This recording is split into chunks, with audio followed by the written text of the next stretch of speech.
Hare Krishna, Krishna Krishna, Hare Hare, Hare Rama, Rama Rama, Hare Hare. Sri Vishnu Sahasranama, name number 682 is Mahayajna.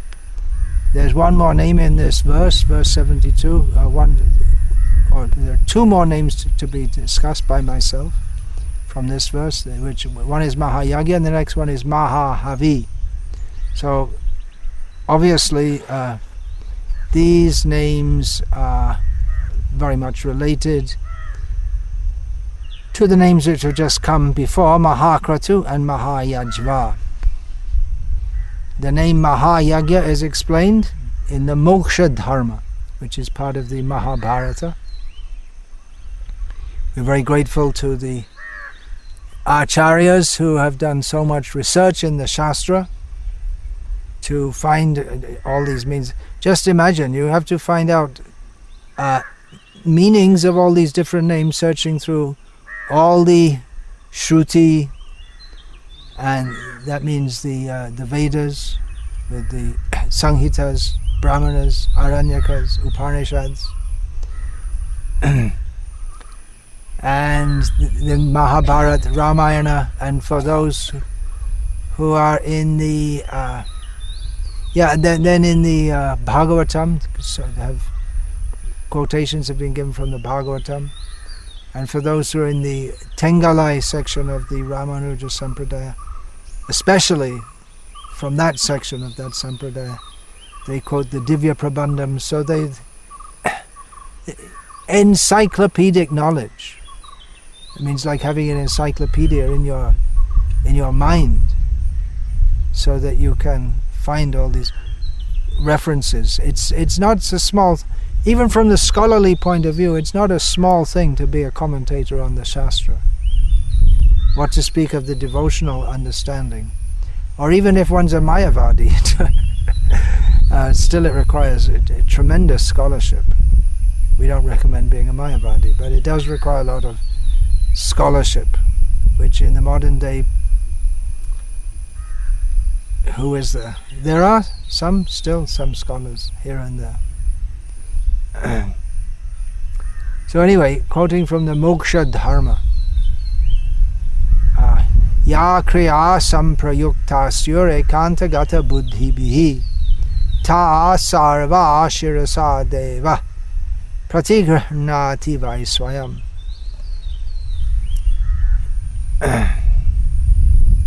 Here in the translation is given chanting the holy names, which is not mentioned in the original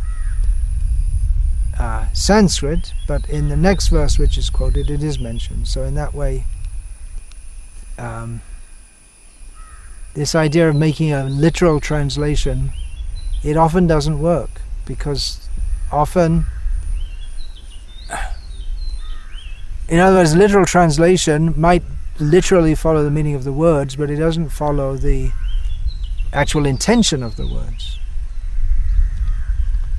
Therefore, the explanation given of the verses is often called the bhavart.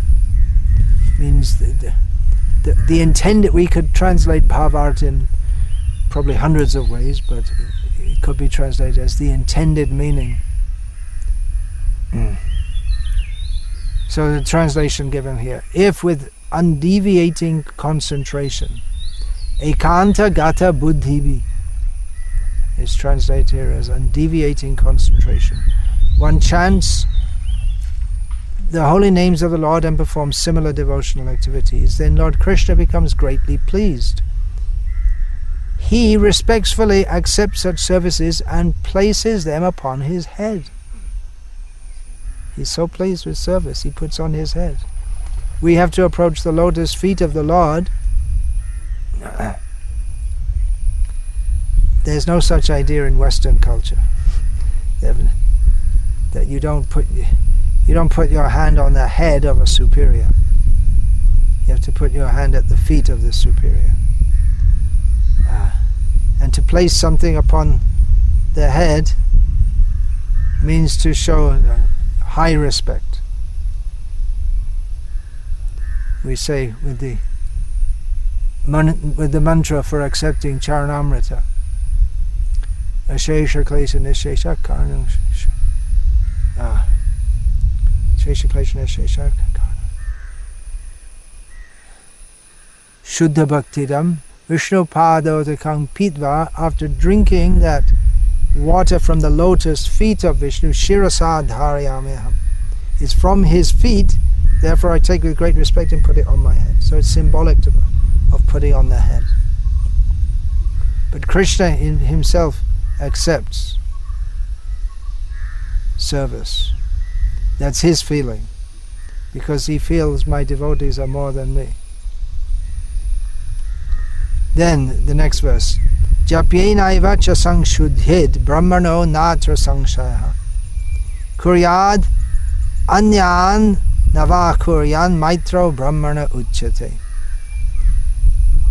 The translation given here is, a Brahmana or a Vaishnava should chant the holy names of Lord Krishna, and in this way become purified of all material contamination. One who enthusiastically accepts this process of chanting Lord Krishna's names and rejects the fruitive rituals enjoined in the Vedas is the best of all Brahmanas. So this explains what is the greatest sacrifice. In English we have the word sacrifice, which doesn't really correspond to yajna. The word yajna is there in Sanskrit. The concept of sacrifice is there in all religious systems all over the world. When the Europeans went to South America, they discovered South America. The very idea that they discovered it is really xenophobic. In other words, the fact that people were living there but they weren't Europeans means they weren't really humans. So the Europeans discovered them living there, and they discovered that they performed sacrifices, including human sacrifice. So that idea is there all over the world. In the Bible, the Hebrew Bible, it's mentioned that God wanted Abraham, the patriarch of Jewish, Christian and Islamic religious processes. He wanted Abraham to sacrifice his son, his own son. It was a big test for Abraham. So the idea of sacrifice is to offer something that is very dear to you. And this idea comes of animal killing. This idea at Eid, the Muslims, they have to kill one animal. The idea is it should be, because people used to live with animals, they'd have their own, their cows and their camels in the desert more than cows. So one that's very dear to you, your best camel or whatever, you kill it and offer it to God. Because the idea is something very dear to you. That's why, I did live in Bangladesh for quite some time, and on the Eid day in public, you wouldn't want to go out. The first time I was there, I went out, but after that I never went out on that day, because everywhere's cow slaughter going on in public, cows and bulls. But the idea, the bulls and cows, they come from India actually. They're smuggled over the border in huge numbers. Somehow the Indian border patrols don't notice thousands and thousands of cows being taken over the border. And then a major selling point is how nice is the cow or bull, how beautiful it looks. And the one who's selling will point out, you get a high price for a very nice, because the idea should be very beautiful, and then you kill, because it's dear to you. Some very, very strange idea. That God, if it's dear to you, then you offer it to God, and God likes blood and all this kind of. That idea is there. It's deeply entrenched in the human psyche, the idea of blood sacrifices. The idea of giving something dear to yourself, well, what could be more dear to yourself than yourself? And therefore we have Atma Samarpan. In the 9 processes of Bhakti, the ultimate is offering yourself. And that word bali. Bali is used in the sense of offering an animal in sacrifice. Balidan, giving an animal. But Bali, he offered his very self to Vamana. So he is the personification or the ideal example of self-sacrifice. He gave everything. He gave all. He gave all his possessions, which if Chaitanya Chandra had to give all his possessions, what would there be? A few old pieces of cloth and not much else. But in the case of Bali Maharaj, it was the whole universe. He gave everything. Like that. Yeah, okay. You want to take? All right, take it. Against the advice of his guru. Sarvasvang Vishnave Datva Murkam Vartishyate Katam. Shukra said to Bali that, you fool, if you give everything to Vishnu, how are you going to live? And he was thinking, how am I going to live? Because he's maintaining me. You fool. So he called him that. And then Vamana was chastising. Hey, you rascal! You said you'd give me 3 steps of land, but I covered all your possessions in only 2. You don't have enough to give me. What are you doing? You're talking big things, telling me don't take only 2 steps of land, don't take only 3 steps of land. You can't even give 3 steps of land. Okay, Garuda, tie him up. He's a rascal. Tie him up. And then Bali said, well, I only got one thing left, and that's me. My demons, they identify with the body. So then Bali put his 3rd step on his head. He gave himself fully. So that's the sacrifice. That's the sense of self-sacrifice. Not that. Well, in the sacrifice we offer into the fire. Idam Narayanaya Namama. This is for Narayan, not for me. But then, what do we keep for ourselves? We're offering some things into the fire, but not everything. Although we do find in the case of kings like Prithu Maharaj and Yudhishthira, they just gave the Brahmanas, okay, you take everything. Prithu Maharaj owns the whole earth in the sacrifice, give it all to the Brahmanas. And I said, okay, thanks very much. Actually, we're Brahmanas, we don't need all this, you take it back. Okay. It's like a ritual. In the marriage, Kashi Yatra. Actually, this marriage, it's all Maya. You should just give it all up. Take sannyas and go to Kashi. Okay. Wait a minute. I think you should come back. Okay. It's a ritual. What if someone said, well, actually, I think it's a good idea. I'm going, that the demons might have thought with Bali Maharaj that they might have thought that, yeah, he's saying he'll give it all, the king talks like that, yes, we have to give everything to the Brahmanas. Yeah, that's the way kings talk, but he's not really going to do it. He really did it, and he gave himself also. So that's the idea, giving ourselves fully to Krishna. Of course, as far as yagyas are concerned, anyway, the process of yagya doesn't work very well in this age. The ritualistic process doesn't work. The spirit of giving oneself should be there, but the ritualistic process doesn't work because we don't have brahmanas who are fit for pronouncing the mantras properly. There's so many considerations. We don't have pure ghee. We have ghee from foreign cows.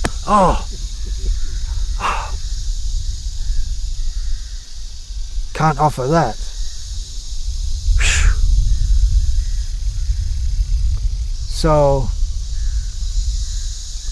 It doesn't work properly. But so what to do in Kali Yuga? Krite yadhayato Vishnam tretayo yajyato murka.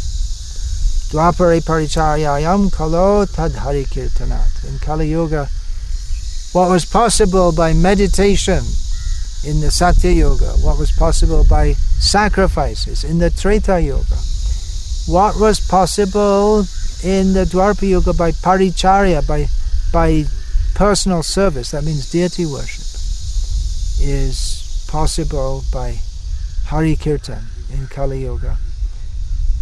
So all of these are very good. Meditating upon Vishnu is very good, but we're not good. That's the problem. We're not good enough to do it. Our mind is not controlled. Sacrifices are very good, but we don't have the wherewithal. In Kali Yuga, people tend to be poverty-stricken. It requires much money to much wealth, not much wealth. Just like this area we're living in, people are supposed to be well-to-do, be from coffee cultivation. But where's the actual wealth?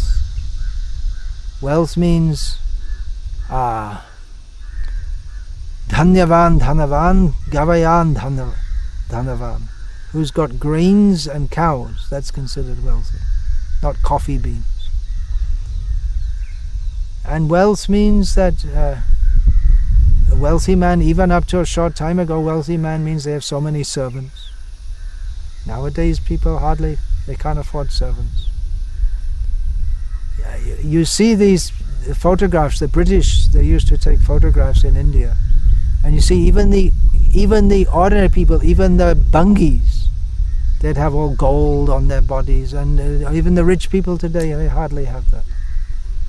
Now it's become a common thing, artificial gold. I was recently in Bangladesh, and we go to these programs, and all the women come, they got all this jewelry on, all gold, and it must be imitation. They can't afford that.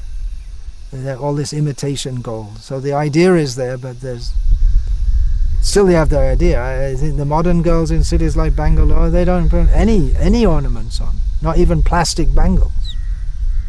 Prabhupada noted in one purport that the women today, they wear glass bangles, but they don't even wear that now. So people have no wealth.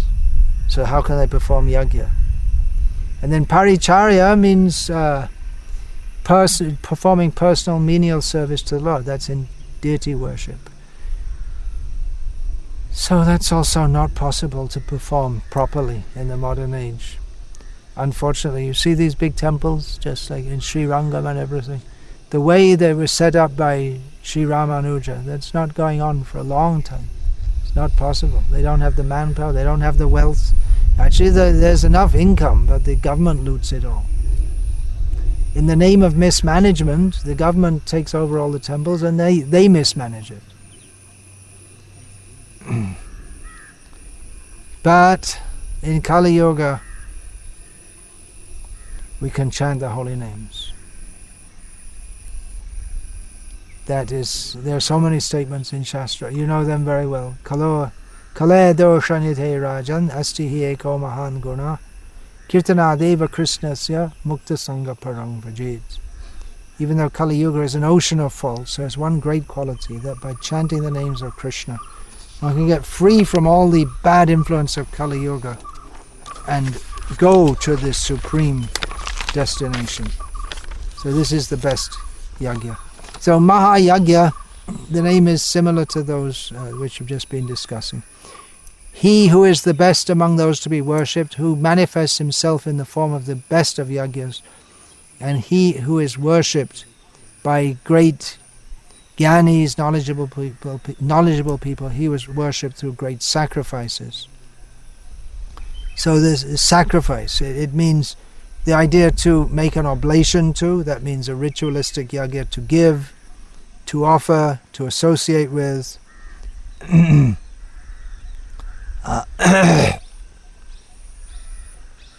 So the topmost object, he is Mahayajna because he is the topmost person to be worshipped. There are yajnas for different demigods. But the topmost person to be worshipped is Vishnu. Vishnu Aradhanam Param. Aradhananam Sarvesham. Vishnu Aradhanam Param. Tasmat Parataram Devi. Tadiyanam Samarchanam. Among all forms of worship, worship of Vishnu is best. But even better than that is worship of the paraphernalia of Vishnu, and is understood in this context especially the devotees of Vishnu. So that sounds contradictory, doesn't it? This is best, but there's something better than that. Well, in transcendence, there's best and better than best, or more best. That concept is not even there in the English language. Supreme, more supreme.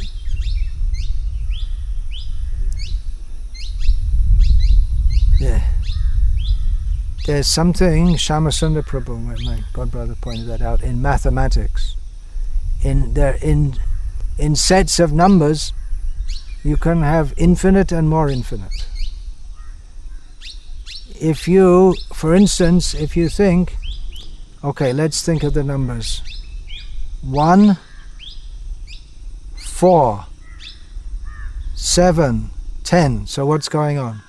Starting with number 1, you're skipping 2 numbers and then going to another number. Skipping 2 numbers, going to another number. Skipping 2 numbers, going to another number. So you go on infinitely, and then the sum total of all those numbers is going to be less than the sum total of the numbers in between. 2, 3, 5, 6, 8, 9. So they're both infinite, but the sum total of one is going to be more than the other. Is it or isn't it? We can't accommodate infinity in our minds.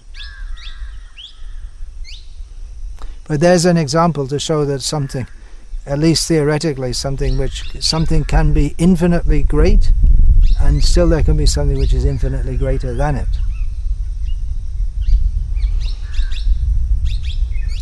So why is the worship of the devotees more than the worship of Krishna? Well, because Krishna is the greatest, and he says that worship of my devotees is more than me. This is beyond mundane logic. Doesn't work here. Doesn't work. And then if you ask the devotees, they'll say, no, he's the greatest object of worship. So, what are you going to do? You have to call the court, the judge. The judge won't be able to say. What will the judge say? Then you have to go out of the box, so to speak.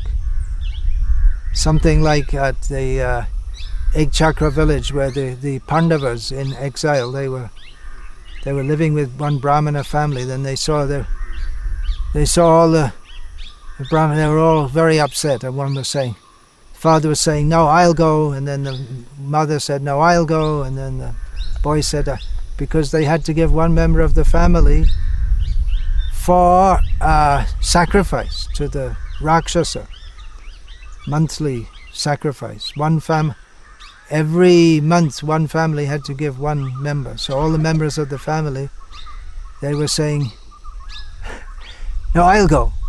And they said, no, I'll go. Who will decide? Then Kunti saw what's going on.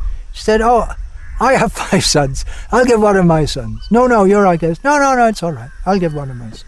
She had no anxiety. I'll send Bhim. So she sent Bhima Singh. And he's on a cart with all the human sacrifice, with all the food, plus food had to be sent. So Bhima ate all the food as he's going along, because you can't send Bhim with food and expect the food to stay uneaten.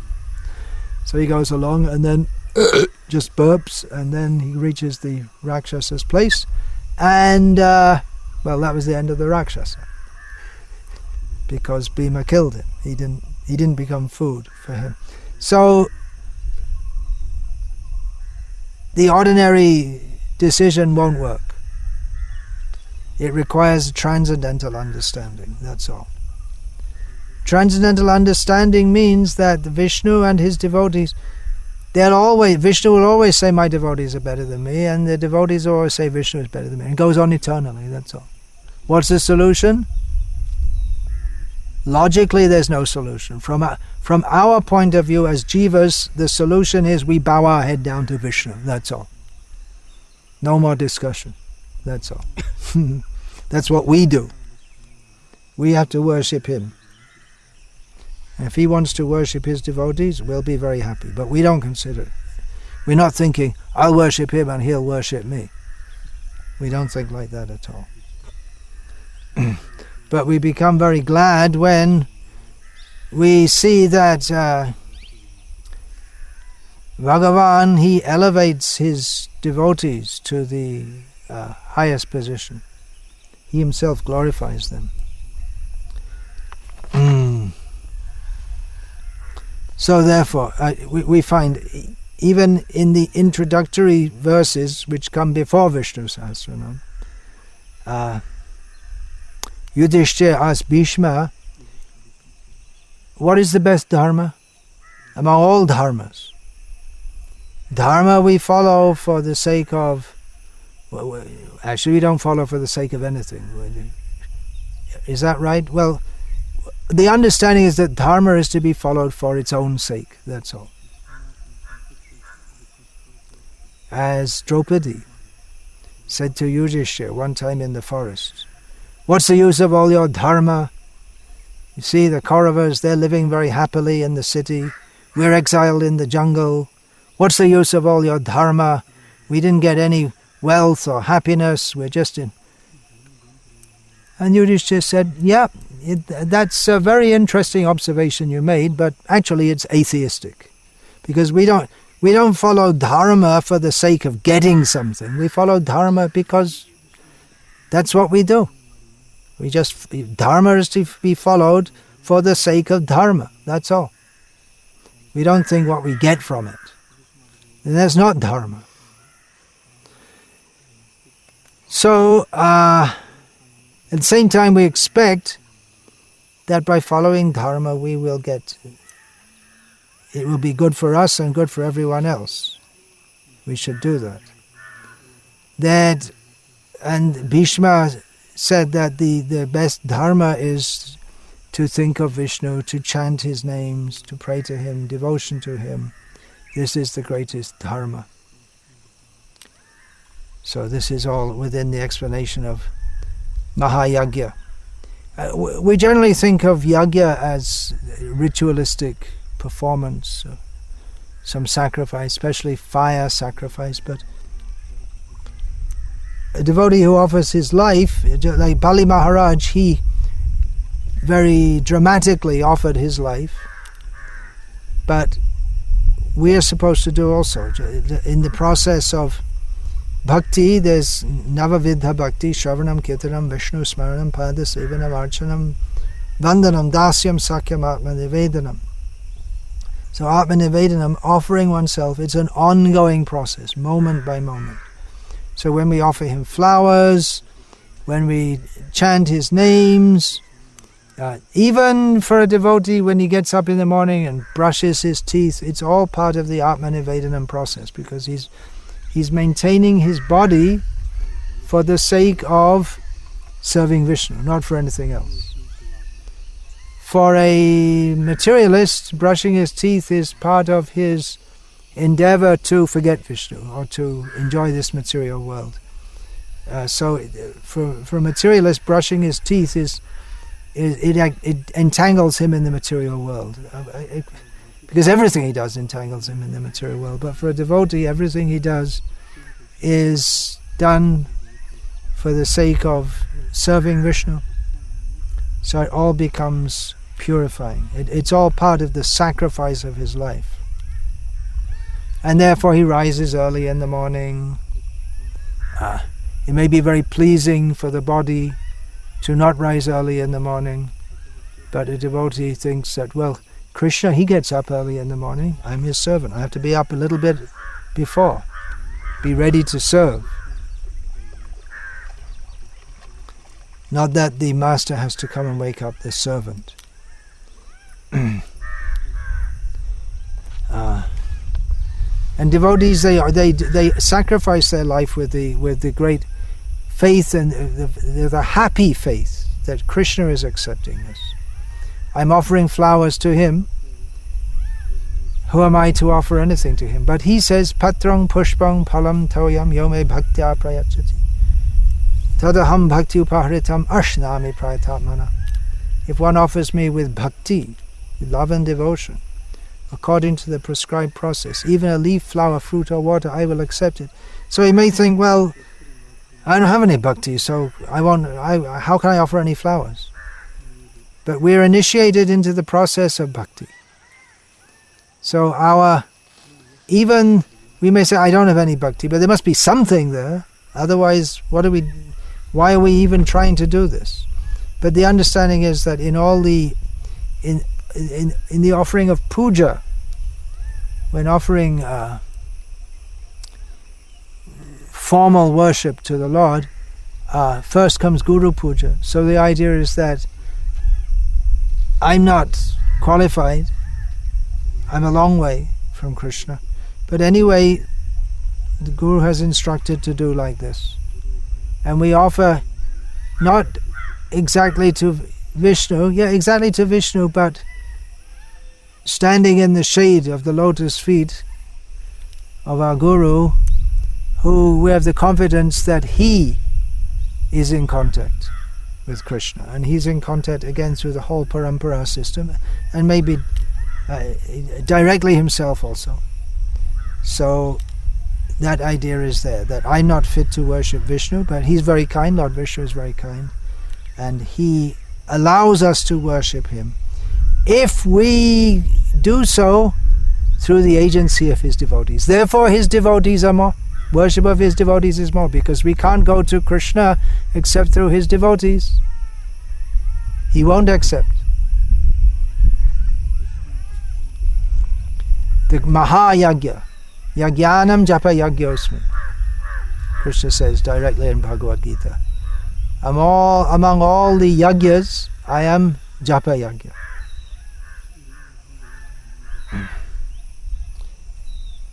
Hare Krishna, Krishna Krishna, Hare Hare, Hare Rama, Rama Rama, Hare Hare. Chanting meditatively the holy names. Krishna is very pleased with this. Now, in this series of names, the name Mahakratu has already been given. A kratu is a kind of sacrifice which is performed with a specific benefit in mind, and as distinguished from yagya, which is done, is just like there's daily yagya. One has to perform yagya daily. It's just part of one's duty as offering oneself to the Lord. So there's a difference. There are different kinds of yagyas. Bhuta yagya, that means we have to show our gratefulness to all living beings, even like cows and dogs who perform some help for us in human society, even plants and trees. Pitri yagya, gratefulness to the forefathers by whose agency we have received this human birth, and who instruct us in the beginning, the mother and father, the first gurus. Nara yagya, we're dependent on other humans for so many things. Rishi yagya, we receive knowledge from the great learned personalities who have gone before us, so we're grateful to them. And the Deva yagya, the various demigods, they give light, heat, water, and help the body to function properly. So we're indebted to them all. So we have to perform various yagyas to satisfy them. But then we have in Bhagavatam Devarshi bhutapta nirnang pitrinang nakinkaro nayamrani charajan sarvatmana yah sharanang sharanya gato mukundam parihritya kartam. One who is fully surrendered to Mukunda, he no longer has to perform all these ritualistic activities for the various personalities. You know, in this song by Narottam Das Thakur, that Shri Rupa Echai Gosai Jamui Tarodas Tansabara Padarenu Mora Panchagras. The dust of the lotus feet of the 6 Goswamis, that is my panchagras. Pancha means 5 and gras means morsel of food. So the idea is that before you take your food, you take 5 little pieces of rice and set it aside. So that's for the Devarshi Bhutapta Nrinam, for the 5 kinds of personalities. So Narottam Das says the dust of the lotus feet of the 6 Goswamis and the other devotees, that is my panchagras. In other words, by taking to the process of pure devotional service to Krishna, all other obligations are fulfilled. As stated in this verse, Devarshi Bhutapta, one who is fully surrendered to Mukunda has no more obligations. So that is the Mahayajna. All other yajnas are included in this offering ourselves fully to Krishna. Everything is Krishna. He covers up all debts. That we have so many debts, but Krishna, if we surrender to Him fully, all the debts to others are cleared. And that can be done. Another reason why japa is the Mahayajna, it's also very great. We may think, well, a really big yajna is when we get a big ceremony with so many brahmanas chanting and so much ghee offered in the fire. Well, that's maha, that's great in one way, but another way, chanting japa is great because it can be done so easily. It's in that way it's great. It means it's accessible to others. Krishna makes Himself available very easily. That's His greatness, that He makes Himself available very easily by chanting of His holy names. Baladev Vidyabhushan, in this regard, commenting on this name, says that he, Krishna, He likes the chanting of the holy names more than any other kind of sacrifice. We do have in our Gauriya Sampradaya offering this kind of fire sacrifice. It is there. It's given by Gopal Bhatta Goswami. But personally, I don't think we should propagate it too much. Because Sarva Jagya Hoite Krishna Nama Jagya Sha, that's stated in Chaitanya Charitamrita, that among all the yajnas, the essence of them all is the chanting of the holy names of Krishna. So that we can propagate that actually there's no need for all these sacrifices. And when Srila Prabhupada was installing Krishna Balaram deities in Vrindavan, he commented later in his 6th canto of the Bhagavatam, in his commentary, he said, we had all these Brahmins doing all these sacrifices and everything for installing the deities. That was just for the local people, because they will think, unless we do that, it's not a proper installation. But as far as I'm concerned, Srila Prabhupada said, that we had all the devotees non-stop chanting Sankirtan, and that was the medium by which Krishna and Balaram appeared.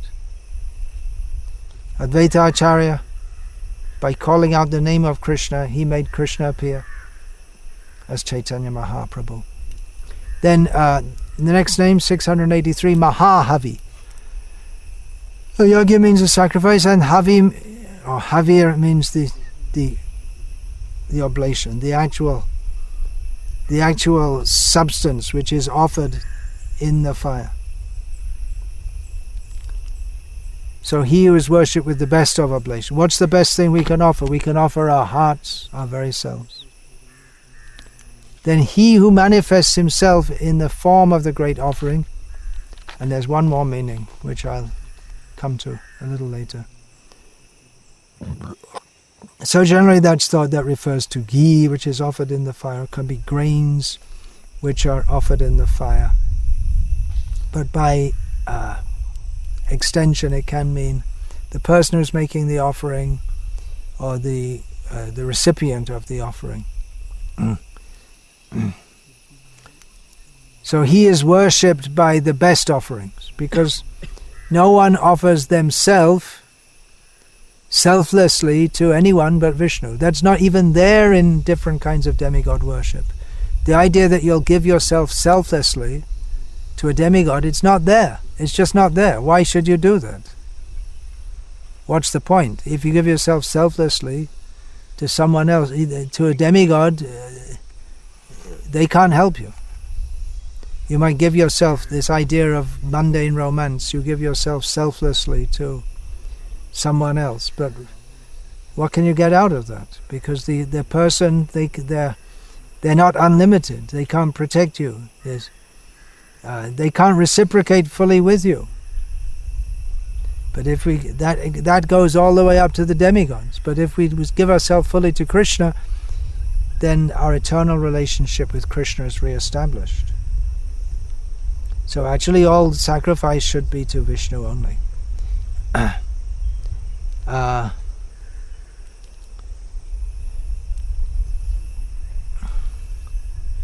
You can offer animals, but that he doesn't like that.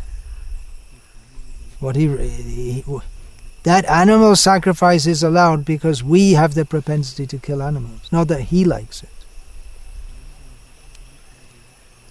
There may be different demigods who take that position that they like blood and all this kind of thing. But generally, just like we find that in the story of Jarabharat, that the Kali appears and people they offer to Kali blood offerings up to human sacrifice. Jarabharat was to be a human sacrifice. But Kali herself, despite her ferocious features, Gaura Rupa, ferocious form, she doesn't accept that. But only the ghosts who are with her, Dakinis, and they will accept. So people think that if they offer a goat to Kali, they'll take Kali Prasad in the form of meat. But actually they're taking... it's the prasad of the ghosts who are with Kali. So it's very inauspicious actually. So Krishna is not pleased with blood sacrifices, but he's sacrifice. If we give ourselves, our very being, to him, then he becomes very pleased with us, even though we actually belong to him. So it's symbolic.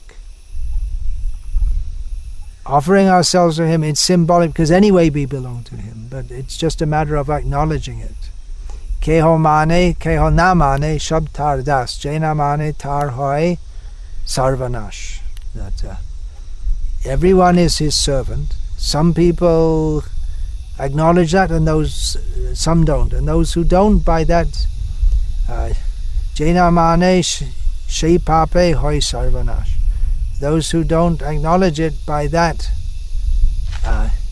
failing to acknowledge that I am the eternal servant of Krishna, they become destroyed.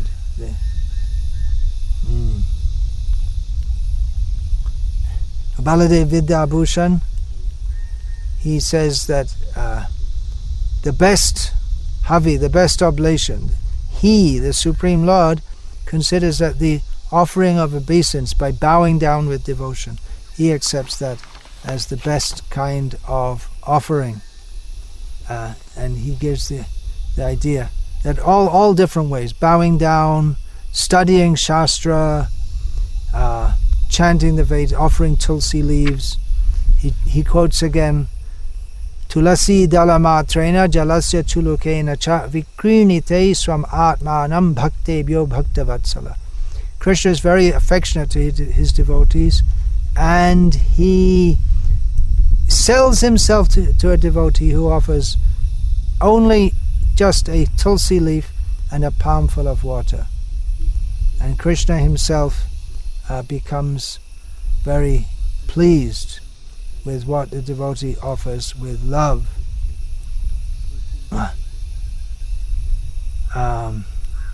Again from Bhagavad Gita, Aham kratur aham yagyasvataham aham aushadham mantroham ahamevajam ahamagnir aham hutam. I am the kratu, the sacrifice, special form of sacrifice. I am the regular form of sacrifice. I am the offering, I'm the offering to the forefathers. I am the Oshadham, the medicine. I am the mantra. I am the ghee that's offered in the fire. Aham evajam, so that corresponds to Havi. I am the fire. I am the hutam, that's the oblation. So we offer things to him, but everything comes from him. Everything is part and parcel of him. So it's symbolic offering to him. That is the understanding. Then again, Brahmarpanam Brahmahavi. The Havi, Mahahavi. The offering becomes spiritual when it's offered in the sense, with understanding that we're offering to the Supreme. When we offer it, we understand we're offering to Krishna. He is Supreme. So Brahmarpanam Brahmahave Brahmagnau Brahmanahutam Brahmayavatena Gantavyam Brahma Karma Samadhina. Everything becomes fully spiritual when we have a fully spiritual conception of offering. So the worship of a non-devotee worshipping to a demigod with material motives is not the same as that of a devotee who offers everything to Krishna with spiritual motives.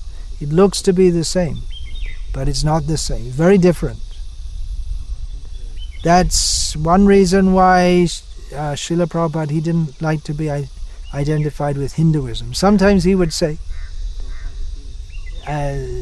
culturally you could say it's the same thing. Whether you wear this kind of tilak or the three-line tilak of the Shaivas, whether you go to a Vishnu temple or a Shiva temple, from external vision it all looks pretty much the same. But there's very, very different understanding. What is everything done for demigods is actually not done for the demigods, it's done for one's own personal self. But in the worship of Vishnu, at the pure level, the highest level, it's all done for him. So there's a difference between an ordinary offering of yajna and and that which is done actually with love for Krishna. It's a very, very different proposition. So Hare Krishna, that's the end of that verse. Any question about this?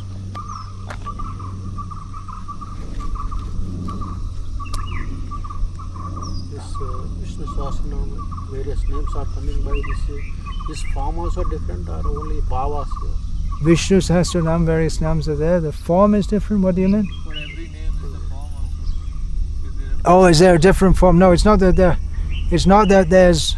I see the question. Just like we have the Dashavata. Who do we have? Fish, Kurma, the tortoise, then the Varaha, the hog form, and the Narasimha. No, it's not that there's a different form, but the names correspond, they all correspond to Vishnu. Some of the commentators, especially Parashara Bhatta, no, not only him, they see certain names in relation to some particular form.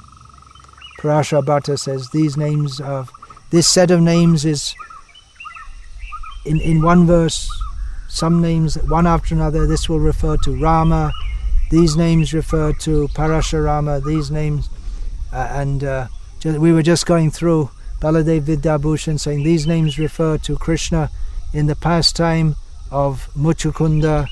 So that is there, but it's not that there's one avatar called Mahayajna, one who's called Mahahavi, not like that. No.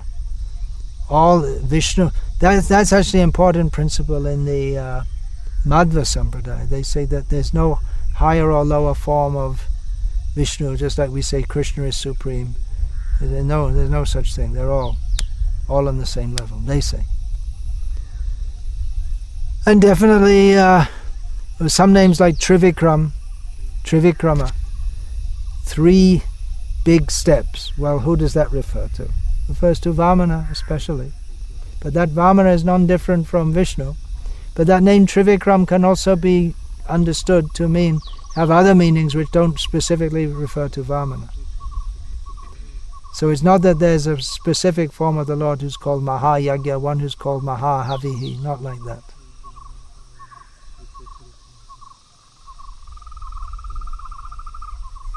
That's interesting. I never thought of that before. I think that that question doesn't come up in the commentaries at all, because it's understood from the beginning that Vishnu is...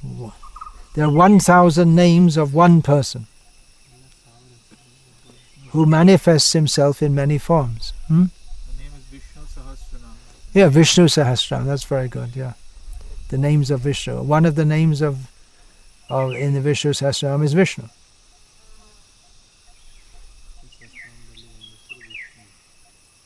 Vishvam, Vishva, Vishnu, Vashatkaro. There's so many names. Yeah, so their names. So if you say Vishnu Sahasranama, that means that Vishnu is taken as the central name. That name covers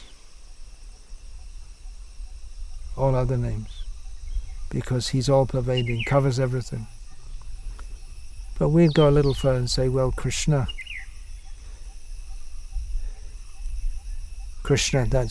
that's the best name, the best all-encompassing name, because that means he who's all attractive. But then we may say even Krishna means attractive to everyone, but then we have another name, Radhika Ramana. We especially want to see who is the pleasure of Radhika. He's for everyone, but we especially want to see as the who's pleasure with Radhika. So like this. And the Vaishnavas, they may have their friendly, loving quarrels among themselves as to which is the best name.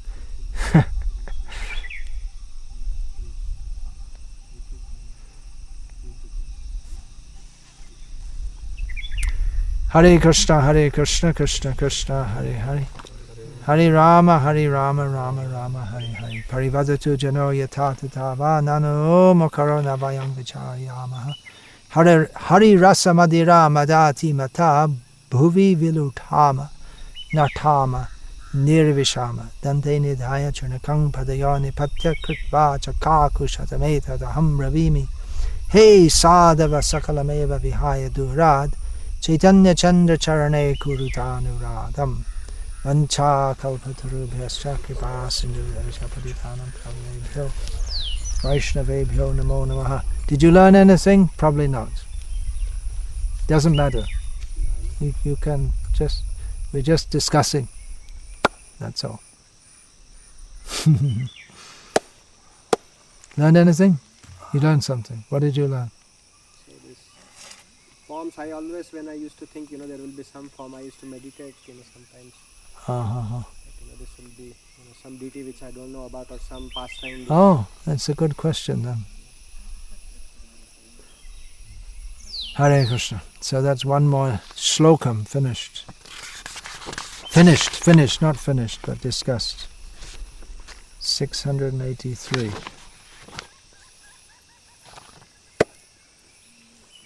327 to go.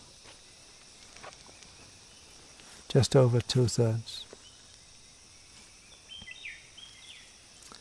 So you've got the real farm look, huh? With the dirty dhoti. It's all right. It's fine. Whatever dhoti I wear, it gets. Yeah. Dirty dhoti, and then the little. Time to time we can shave. Oh, I shave my hair. After 2 weeks or something. Every day we think we have to shave, but somehow there is no time to shave, because it takes 1.5 to 2 hours, so there is no time. 1.5 to 2 hours to shave? Yeah, because you have to come, find someone to shave, then... Oh, for the head you mean? For head. Bath, taking bath and all. Also, you don't think about it, because in the city you go in this big mirror in the bathroom. You don't even know, actually. You just put your tilak on and you just see this part. You don't see this part. And what does it matter living on the farm anyway? It's not like you're going to work in some big corporation.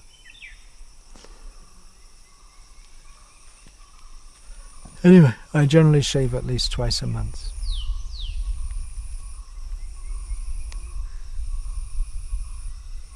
Whatever. Actually finding someone to shave, then we have to have the village barber who has his schedule. He comes around once a month for everyone. We need to have time for the barber also.